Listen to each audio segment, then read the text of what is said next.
Our favourite part of the movie is the shit we did before.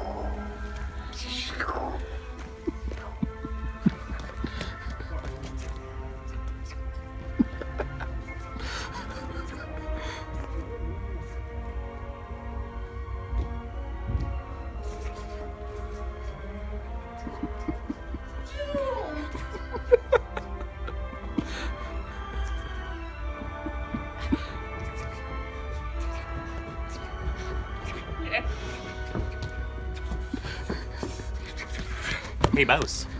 They were funny. That's the most fun I've actually had in my life.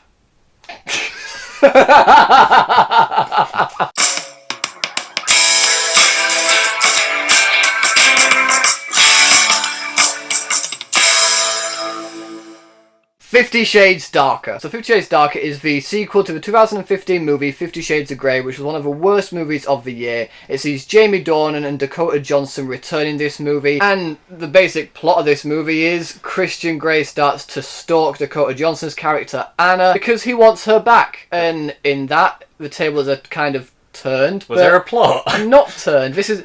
Yeah. There was. There's 20 of them. There was 20 plots. There is. And somewhere. it's weird to explain because it is the same movie as the last, but there's other subplots in here that do fucking nothing. So I'm joined today by Andy, and we saw this movie together. We weren't looking forward to it, to be honest. I was. I wasn't. But in that, Andy, what did you think of this movie? Okay, I'm not gonna lie. It's not the worst film I've ever seen, and I somehow I found a way to enjoy it. I do not know why. I will say this right now. If you hated the first one, you'll hate this less. If you loved the first one, this will be the best thing since fucking sliced bread, or the best thing since sliced bread that was prior. Fuck! Best thing since sliced bread was massive sandwiches. Basically, it's better than the first one. Ish. That's kind of all I can say. It's a film that exists for somebody. Why was this movie even made? Okay, so as you can tell, we're probably going to rant about this movie. Before I rant about it, though, I will say, if you do enjoy the books, if you love the books, if you love the first one, you will more than likely love this movie. And if you do, that's great, that's fine. But now it's time to rant, which I'm so looking forward to, because I can't wait to forget this entire movie. Also, I will tear this fucking film to shreds, but at the same time, I did enjoy it. Like, I didn't mind it. You hated it, but I was actually sitting there, and there were some moments where I was actually laughing because I enjoyed, like, the attempt of humour. But that's the thing, it's an attempt of humour. The dialogue in this movie is fucking awful. There was a couple of times where I was like, actually, that's kind of funny. And then they followed it up by explaining the joke, and I was like...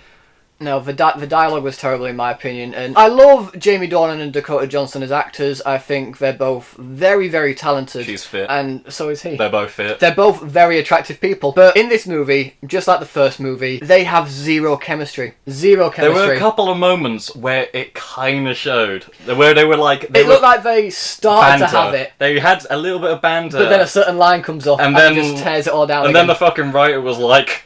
No! And then fucking, we can't have this chemistry! And then it was like, they pull out a line, something like, I can't live without you because you're my light, or some bullshit. And like, even like nothing against the actors, but even Dakota Johnson was, you could tell in her eyes, she was like, that's the worst fucking thing I've heard all day. And my line to respond to that is like, something like, I love you, or something. They tried so hard to make the lines in this movie sound sexy, and they just weren't. Every line of dialogue, even where they were actually having a bit of an argument, it sounded like they were trying to seduce the other person. Oh, there actually was one moment, I remember, they had like a joke argument, and he said something like, we just had an argument, or something like that. And I hate it when we fight. Yeah, that was it. I hate when we fight, and I was like, there were a couple moments where they showed us kind of like, they realise that the dialogue is so dumb, but they like are kind of self-aware It looks about like they tried to have fun with it, and I'll give them that. They look like they tried to have fun with it. Yeah. But again, with the writing, there's so many subplots in this movie that just don't make any sense. It legit turns into a spy movie at some point. It really does. The first point being the boss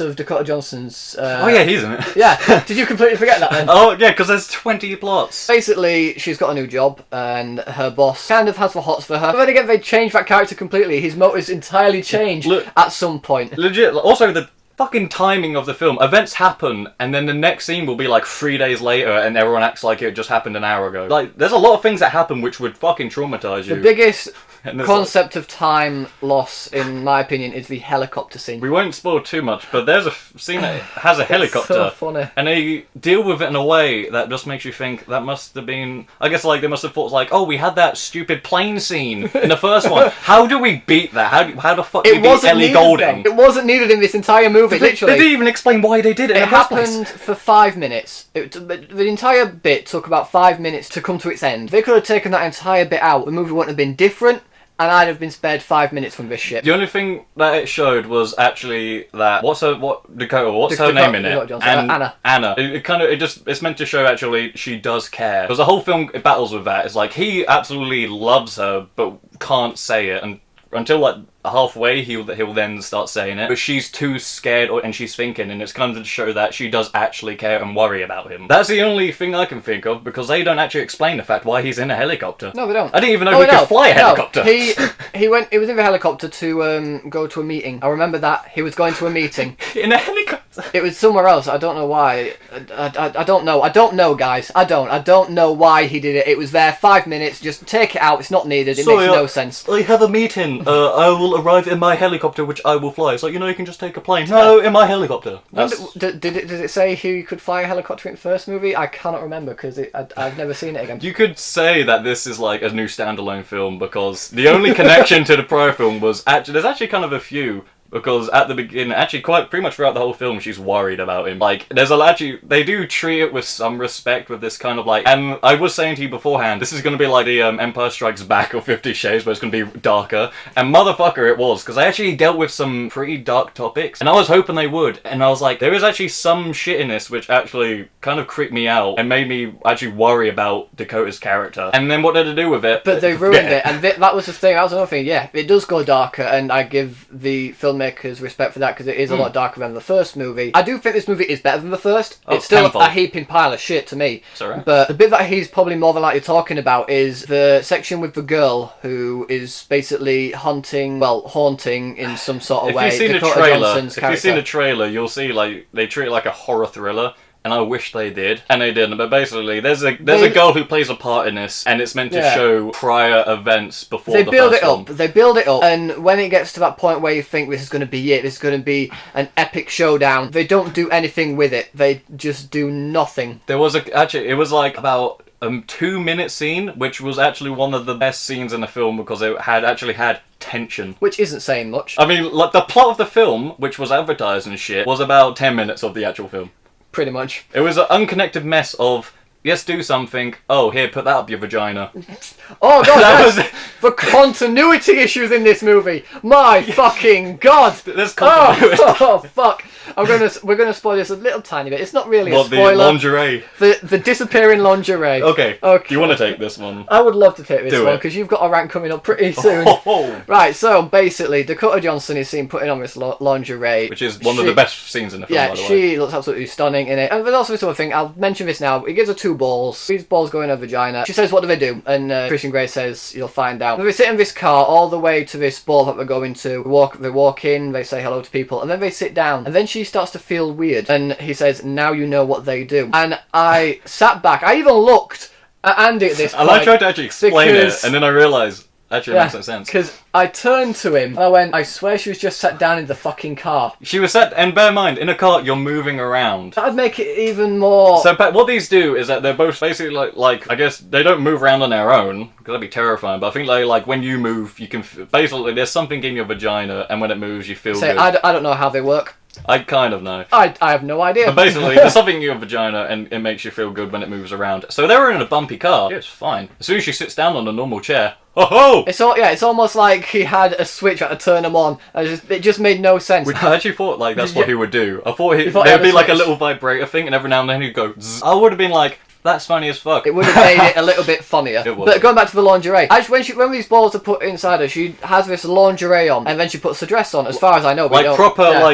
proper lingerie with the stockings, like the full thing. Proper like sexy. And then she puts on like this really nice. We believe she puts on this dress. I would like to say we don't see her. That the outfits are fucking awesome in this film. You got credit costume design. The costume designer, I will admit. fuck yes. Give that person credit, because I'm not gonna lie, there was actually quite a lot of nice looking suits and shit in this film. You have to give this film credit. You're giving it more credit. You have to give this film credit, otherwise the people who made it will die. But yeah, so we don't see her take this off, and she puts a dress on over it, we believe. And cuts to the next scene, and he takes the dress off, sex scene, which we'll get to in a minute. She just has knickers. There's nothing on. Yeah, just knickers. Which made no sense because we never actually saw her take it off. So, throughout this entire movie, we're supposed to believe that at some point, when she had it on and put the dress on, she disappeared, took off her lingerie, and then put the dress back on to then meet Christian, to then have sex, to then reveal that she took the lingerie off. I bet there's a deleted scene where she was doing that just to kind of like tease him, and then like they were like talking back and forth, and then she says, well, I want to slip in something more comfortable. That's the only reason why I would think that would have, like... See, now you've convinced me to buy the Blu-ray, well, the DVD or Blu-ray to see the deleted scene. Man, if that's not on there, what the fuck? I'm watching the deleted scenes just because I feel like this needs a director's cut. Actually, it needs to be completely scrapped and built up from the ashes of the fucking disaster it was. Now, the sex scenes in this movie, which is what you all want to hear about, obviously, because it's 50 Shades, for God's sake. They're dull. They're boring. They try to make them sexy, which leads me to his rant, because the score over these sex scenes is shit.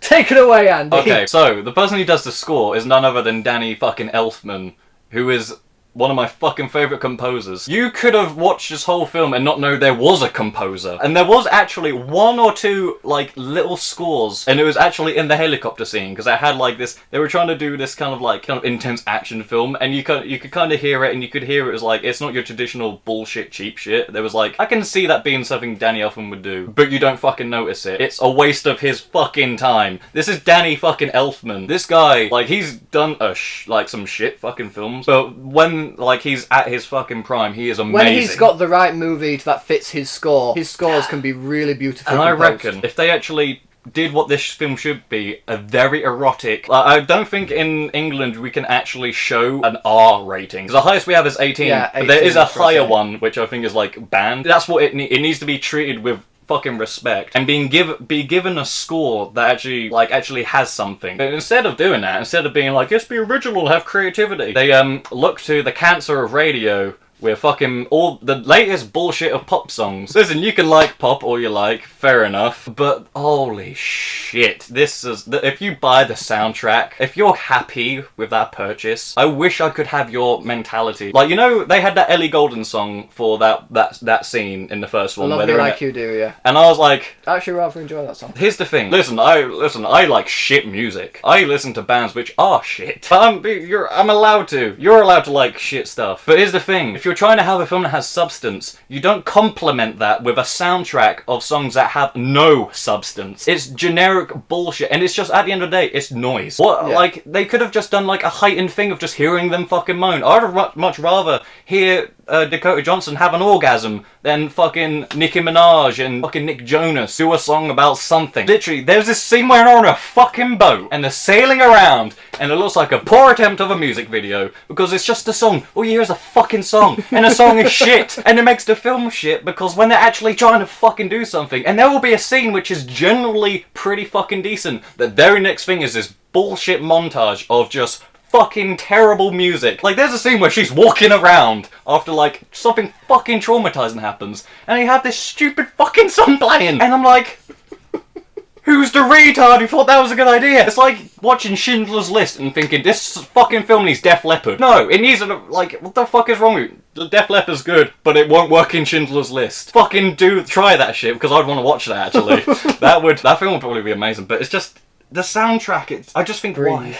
It annoys me because I generally actually want this franchise to be good, because I think that cinema needs that franchise, like, because there are erotic films and you can actually watch them on like Amazon Prime and Netflix and shit, but there needs to be that, like, I feel like 50 Shades of Grey should be that kind of like adult entertainment that isn't porn, that uses the theme of like this erotic, like, it doesn't help that it's based off of 50 Shades of Grey, which is probably the thing that kills it the most. It's not the film's fault, it's what it's based on. They should have kept the name but scrapped the story, because the ending to it is like so left field, and it's like, ooh, there's gonna be a next one. There's not a I spoiler. don't want there to be. They're trying. They are, and they leave it open in a way that's like, oh, shit's about to go down. There are so many subplots in this movie, it makes no sense. It's shit, I hated every minute of it, which is a shame because I like Dakota Johnson, I like Jamie Dornan. They're both great actors, they're both very attractive. And they show that every now and then. They show do. that they have one scene each, which is like their scene where they, like, I guess the closest thing to nailing it possible. And I wish that was a pun, but they don't nail each other. That's something I just want to say. No one has sex like that. There is no foreplay, which you would think in an erotic fucking film they would have more of. Like, the first actual sex scene starts off actually not too bad, because it's actually like, this is kind of erotic, but then you're just like, no one does that. And then they just keep going into sex, and it's the same position. They don't change it until a couple of points. Okay, so, overall, I hated this movie. If you guys like it, that's great. I hated it. You didn't seem to mind it. I don't know why, but I actually sat there and enjoyed it. It is by no don't means understand how. I don't know why, but I think like the few moments where there is chemistry between Dakota and Jamie Dornan. Jamie. His name's Jamie. I thought his name was James or yeah, his name's Jimmy. Fuck. That's a weird name for someone who looks like that. He just looks too handsome to be called Jimmy or Jamie. I'm gonna call him Bob. Call him Rob because he sounds a lot more sexy. If you're going to put that when I just went like that, zoom in on it. Just like that freeze and just like a. But basically, I kind of enjoyed it. I know it's a shit film, and I want it to be better, but I actually sat there and thought it ain't too bad. If I was going to give it a rating out of 10, for me personally, out of enjoyment, I would say it's probably about a 6 out of 10 for me. In general, I don't want to give it out of 10 because I don't like that rain, but I'd say, I guess most people would either, if you really hate everything about it, a 2 out of 10. If you enjoyed it, then I'd say a 4. This is your opinion. If you enjoyed I'll give it it a 6 out of 10. 6 out of 10. So that's on my rating scale. It has that's, so much potential. That's 3 stars on my rating scale. So you've given it 3 stars. It has potential. It has potential. I'd much rather do like a summary, just a short paragraph. It's a film that has so much potential, and if given to like the right hands, we looked at the person who actually did the screenplay for it. And, like, his other works were like, oh, this explains a lot. It has potential, and it ruined it. Well, it has potential. He's given his rating. My rating, you guys can probably tell about this already. I hated every minute of this. I hated this movie. I'm giving it a fuck you. Go see Batman instead. Yeah. There are other movies out that you can see other than this shit. There's the Lego Batman movie. We've got John Wick 2 coming out next week here, which I'm incredibly excited for. 50 Shades Darker. Have you guys seen it yet? What did you think about it? Whatever you thought, let me know in the comment section below. If you did go through this torture, I feel so sorry for you. Thanks ever so much for watching, guys. If you like this video, please give it a thumbs up. Share the video with your friends. And if you want to see more videos just like this one, then subscribe to my channel for more. Thanks again for watching. You guys are awesome. And I'll see you all in the next video. Also, guys, just wanted to quickly let you know, sorry about the change of top. I just remembered to say this today rather than when we actually recorded the review for 50 Shades Darker. We actually talked about this movie for a good half an hour, just ranting about it and having a laugh. We had so much fun making that video. So if you want to see the unedited version, it will be up on my friend Andy's channel, Try Friends Gaming. Although I think he's now changed the name to Try Friends because he's taken the gaming out. But I'll try and leave a link to his channel in the description box below if I remember. Also, Sam Bates, who you may remember, has done quite a few reviews with me in the past, has got his own review channel up and running now called Movie Madness. And again, if I remember, I will leave a link to his channel in the description box below for you guys to check out. It'd be great if you can do. And yeah, thanks again for watching. If you did enjoy this edited version, please do check out the unedited version on Try Friends.